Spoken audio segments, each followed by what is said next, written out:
Hello and welcome to another video from the Thumb Pub. Are you alright, Sean? Oh, it's good to be back, Al. Yeah, we've had a few troubles trying to get the video started, didn't we? But we're here now. We don't talk about that. No, we tried to gloss over that. Anyway, we're here. So yeah, what are we it's talking about? A very important list today. Yep. We're throwing up 10 people not to draft. Oh, that is When the most important list. When you take on your draft, we'll tell you their ADP. We think it's too high or there's too much risk. And shall we start with your first one? Yeah, I think I want to add a piece in, if I may, on this, because from a fantasy perspective, Al highlights this is a perfect video. It's one you should watch and one you should share, because this is actually probably more important than getting things right in a strange way. Because if you get not getting them wrong actually saves you a pick, rather than getting a player slightly wrong doesn't matter. So this is the biggest list. So I'm going to start with my furthest out player, which is Devonta Freeman at 33 ADP as of today. Obviously, it's a great situation. Of course, what's wrong with him? Atlanta, 13 games in a dome. Why don't we like him? Well, go back and have a look at the Devonta Freeman video. I'm sure I will leave a little link in this one for it. It's easy to find on our player profile video. I highlight very carefully his injury history over the last few years, and there is a reason why he hasn't stayed healthy the last two seasons. So if any doubt, have a look at Devonta Freeman's metrics, have a look at what he's achieved over the last 2 years, and you'll realise how much time he's actually missed. This is not coincidence, it's not bad luck. There's quite a few issues hanging over him, and what you're seeing is the decline of the running back coming.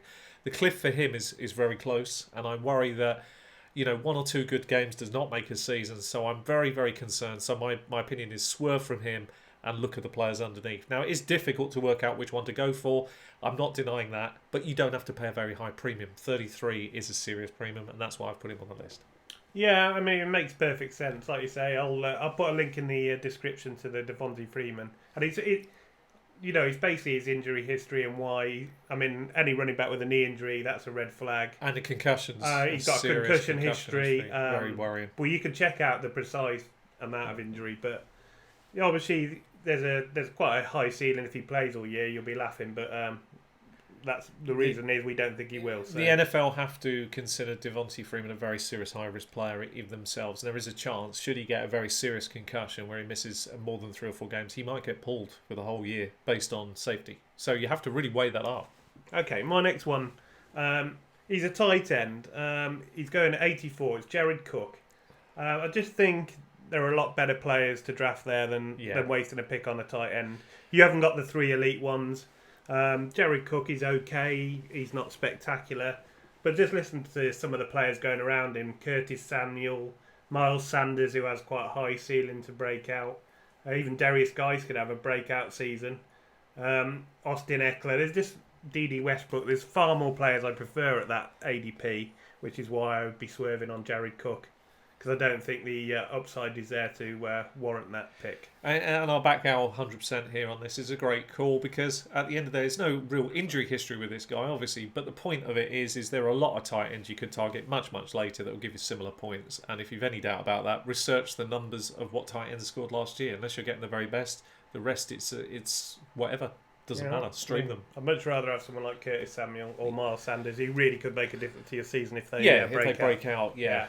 So good call. Okay, so my second one, again going down the ADP list, is not a surprise. He's been on this channel before. It's a repetitive bust guy for me, and one that constantly people keep taking him and saying, what if? Now, you might recall back at the beginning of our videos, we spoke about the what if. When people start using the phrase, what if? We're talking Leonard Fournette. What if he stays healthy 16 games? Sure, he's a top back, but he hasn't done that for 2 seasons in a row. Now, you should be seriously worried about this. We shouldn't have to keep, in the kindest way, batting that down on and saying, come on, do you really need the risk? You don't. Avoid him because the big man's ankles, the injury history is there to be seen again. It just doesn't make sense. So, I mean, unless you've got a small league, unless, it's a tiny league and you can afford to take a chance, then fair enough. But I don't think you're swinging for the fences. I think you're swinging for the hospital bench, frankly, with him. So I'm looking at the backups, and I think Raquel Armstead is a sneaky pick for this year, and I really recommend targeting him over Leonard Fournette. Would you recommend taking Armstead if you've taken Fournette too? If you're a handcuff type of draft? If you're handcuff drafting, yeah, absolutely, then there's no harm. I mean, if you're worried about how many games he's going to give you and you just want to try and cement the upside, I think Raquel Armstead you haven't seen the best of him yet, which is good because that keeps his price down before the season really starts. So yeah, do that if that's a concern for you. And if you're a canny, sneaky kind of drafter, and you kind of get your best players on the board first, then target other people's backups. That's a good name to remember for this season coming. Okay, yeah. Okay, my second player. We did a player profile video on this guy the other day, and Sean described him as an effing mess. I think the Dolphins are really going to struggle this year, so game scripts are going to be bad. It's Kenyan Drake. He's injured as well. Yeah. They seem to be preferring Ballage. They've been coming out talking about he's a different player this year. He's a real playmaker. He's got speed. He's showing burst. And Kenyan Drake's trending the other way, and he's still far too high at 64. I think he's a desperation pick, really. There's far better players around there I'd rather take. He fell so far in a 12-man draft, it was almost laughable, wasn't it? Yeah, I mean, he did almost become a standing joke. So yeah. You know, when he's fit, I mean, he has got a bit of talent, but I think game scripts and them preferring Ballage, the red flags are there. They seem and to injury as well. Don't they seem to be the graveyard of running backs these days, Miami? I mean, everybody that has potential seems to die. Well, they got rid of Ajayi for a pick, didn't they? Yeah, they did all right, but they seem to die there. They seem to die off really quick. It's a horrible place. Horrible place. Miami running backs. It's a lovely place. Yeah. Oh, yeah. Nice place to visit. It's a very lovely. Not a very nice place for a running back. So yeah, it's a great pick there, Al. Well done. My third, again, we've spoke about him all year. Melvin Gordon. You could actually put Ezekiel Elliott. I won't look at the ball behind me when I say that out loud, but there is a point. What idiot drafted it? Yeah, I did. But you see, the thing is, I'm not going to get into that. I'll talk about that in a minute, or maybe another video. But Melvin Gordon, it's looking like a holdout that's going to go into the season. He wants a certain level of income, which is fair enough. They're not quite there yet. Maybe you'll have news by the time you draft, and that will take him off the bus list. But at this moment in time, with no information, the same as Ezekiel Elliott, you can only do it if it's a small league, and only if you've got the backups to make it work. And I would say under 12-team league is the only way that would ever work. But as it stands today, I would say have to avoid and target the backups. Look at players like Eckler for improvement. Even if he gets a 10 or 12% improvement on what he scored last year, it's going to make him fantasy relevant. You're not going to pay a big premium. Justin Jackson's cheap as you like. So they'll probably share the workload, won't they? If got, and that's like Sean said, if Melvin Gordon holdout ends, then he doesn't belong on this list. But at the moment, there's far too much risk. He's still going at 29, so in the first 3 rounds. Obviously, there is a big reward if he does come back, but just keep an eye on the news. And if he comes back, he's obviously off the list. But for now, he's got to stay on it. We could have put Ezekiel on for the same reason, so just bear that in mind when you're drafting. Ezekiel Elliott's still going in the top 4 in a lot of leagues. So there is a big risk there. And like that one. Sean took him. Yeah, I took him. Yeah, worth a shot, I think. So you can take a gamble if you want, but it is risky. You know the risks, and then you have to account for that. Anyway, so that's my third. So who's yours? Okay, my next player is Derrick Henry. A lot of people talking him up. He had a great end to the year. But most of his points, 25% of his points came in, one game. So where he scored something like 47 points in PPR or something, and that's great. But the rest of the year, that was an outlier because the rest of the year, especially on the road, as one of our as Magic pointed out, he's one of our regular followers. He had one good game in 8, so that's a red flag. Great at home. But he's not somebody you can trust every week in your lineup. The trouble with the Titans... And he's already been in a boot this year, which is never a good thing. And the trouble with the Titans is they're already saying... I mean, talking about red flags, this is a great highlighted pick from Al, because they're already saying, look, Mariota's on a short leash. So, I mean, you're already talking about the potential that your quarterback could be in trouble in a few weeks into the season if you struggle. The game scripts aren't going to suit Derrick Henry running. I'll avoid like the plague. Yeah, I think at home they'll try and pound the rock, and he's a lot better at home than he is. But on the road, you've got to play him on the road as well. So that's where you come up with them thing where you've got an inconsistent player that you can't trust. So for that reason, he's on the do not draft list. This man's on the do not draft list. He's on every blooming list I've got this year. It's Todd Gurley. You'll have to see bold prediction number 1, which will be released. Hopefully, it should be out now. Actually, hopefully by the time you watch this video.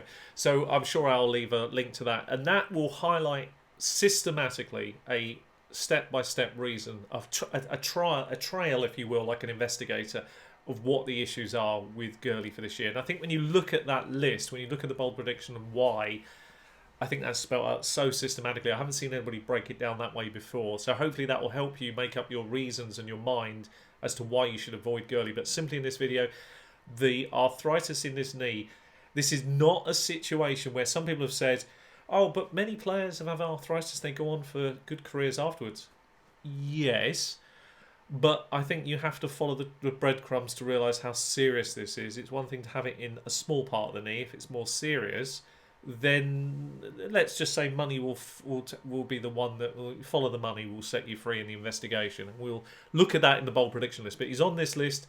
He's a player I'm saying avoid. He is slowly falling, but not enough. His ADP today is 19. That's still not far enough down for me. That's still too high a premium for a very high pick that could have serious repercussions. Anyway, watch the bold prediction. Tell me what you think. Yeah, I mean, I do agree. I think at this moment he's hard to touch.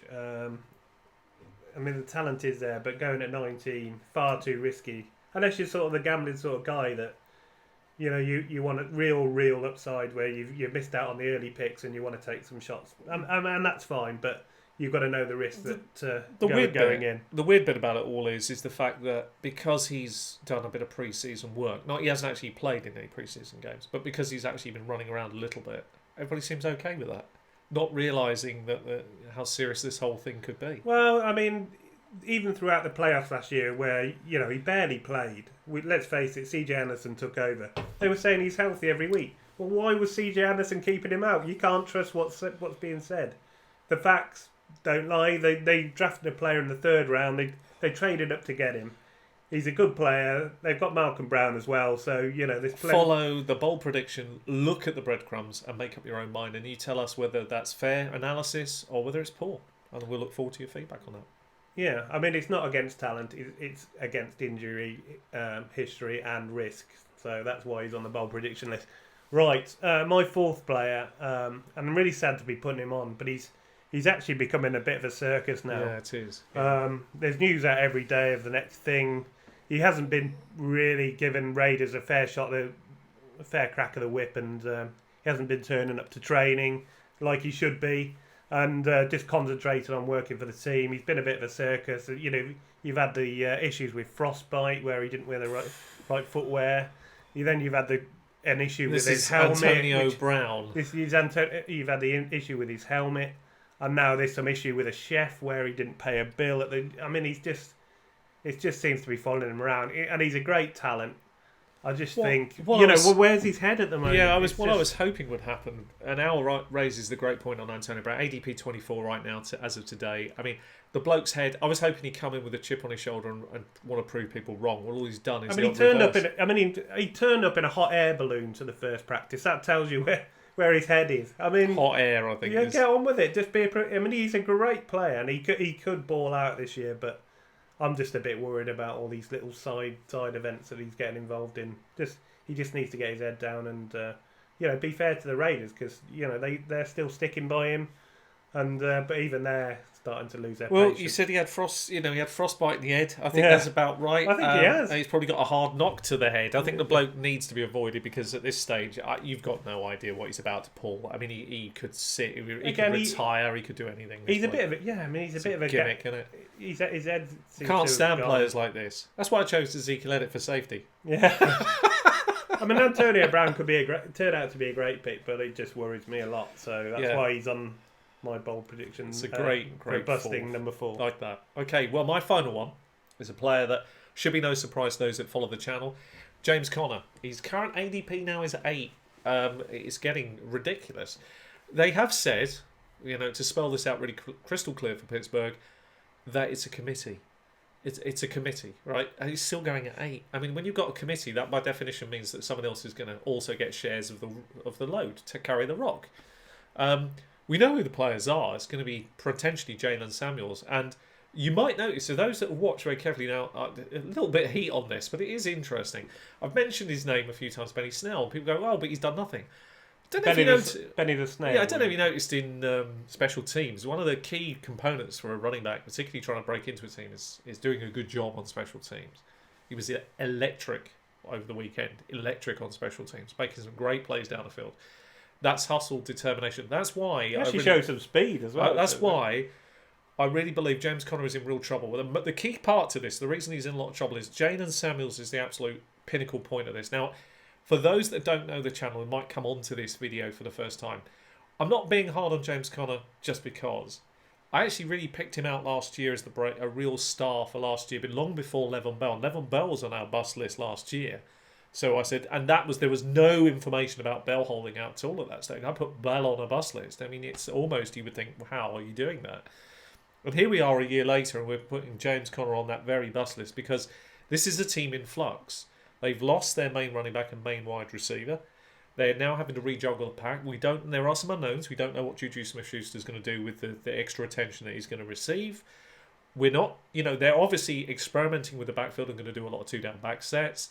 So you're left with a situation where if James Conner is your first running back off the board, he has to get you 200 fantasy points in standard to be a success. A lot more in PPR. A lot more in PPR. Looking at that 240, 250 in PPR, 240-ish to return that value.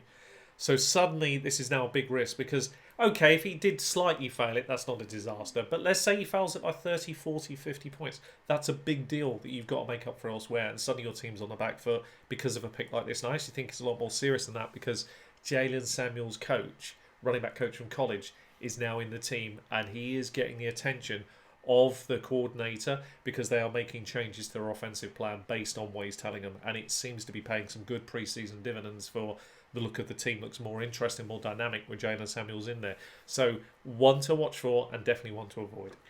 Right, okay. Well, I totally agree with that. I mean, he might not bust totally, but you're paying ADP of 8 best player overall.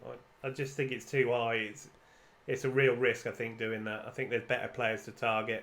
And if he starts losing a lot of work, it's a disaster. Well, yeah, I mean, he hasn't even played a full season yet. I mean, he got banged up at the end of last year. And, Samuels came in and did a great job. He had a 142-yard rushing game. He's a better catcher as well. Looked brilliant over the 2 games he was in. I mean, there's going to be lots of 2-back sets. So, I'd just rather Samuels at the ADP. He's going to 140 or something. Benny Snell, any price you like. So, yeah, Benny Snell. If you don't like him, fair enough. Don't bother. There's other picks down there. But for me, in deep leagues, very deep leagues. Yeah, in large leagues, worth a shot. In smaller leagues, probably got better targets. Right, my last one might surprise people because he's the number 1 tight end overall last year. Great player, great offense, but it's just the ADP of 9. If you can get him later, like second round, that's fine. But 9's too high. You want to get a stud running back or a stud wide receiver. People will tell you about the positional scarcity, and fair enough. But you want to get him later. You need to get value on your picks. You're looking to get more points than the price of the pick you paid. So similar to Connor, I think Kelce, full point PPR, maybe he's okay. But I'd take a shot at him in the second round, but there's a lot more people I prefer at ADP 9. That's just crazy for me. Yeah.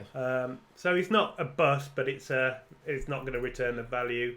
So avoid at ADP 9. I think it's a great piece of advice because we're a big fan on this podcast of Travis Kelce's work. Yeah, love him to bits. Actually, great player. That premium is the thing is if you just use the standard league metrics just to ease it. We always say you need 200 points from your first pick. Anything under that, all right, it's not necessarily a bust if it's close. He got 196 last year on probably the perfect scenario. Everything was perfect for them. They were chasing a lot of games. They were in games with shootouts. Everything went well for him. You could see some regression. I mean, logically, there's got to be some. And even if there is, then I suspect that he if he falls 20 points under that, and that's 180 as outside, if you get him in the second round, that's okay because that's fine. Just looking where he went in our draft here. So 12, he went up He went at 18 in our draft. So that shows you that. I mean, if you get him there, that's fine. That's fine. Second round is fine. 18 is fine.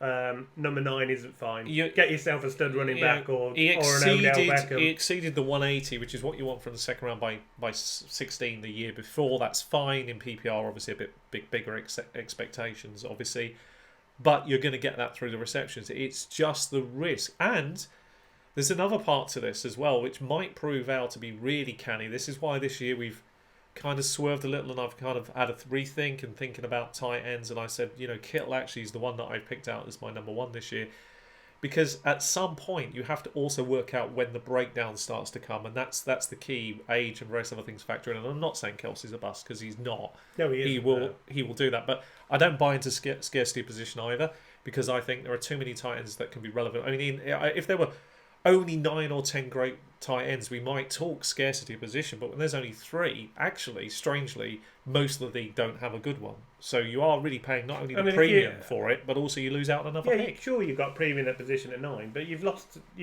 out a running back. You've lost maybe a 300-point player because you've taken a tight end. top 5 wide receiver. Yeah, or at Michael Thomas. So you've got to make up for those points elsewhere. It's not as simple as it sounds. You are losing something where everything you do has a repercussion. So highlights a great one to finish on.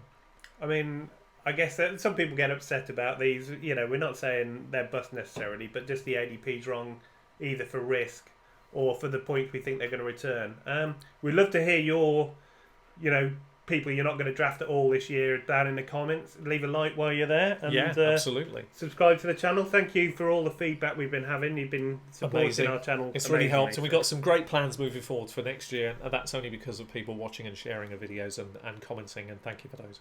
Thanks very much for watching.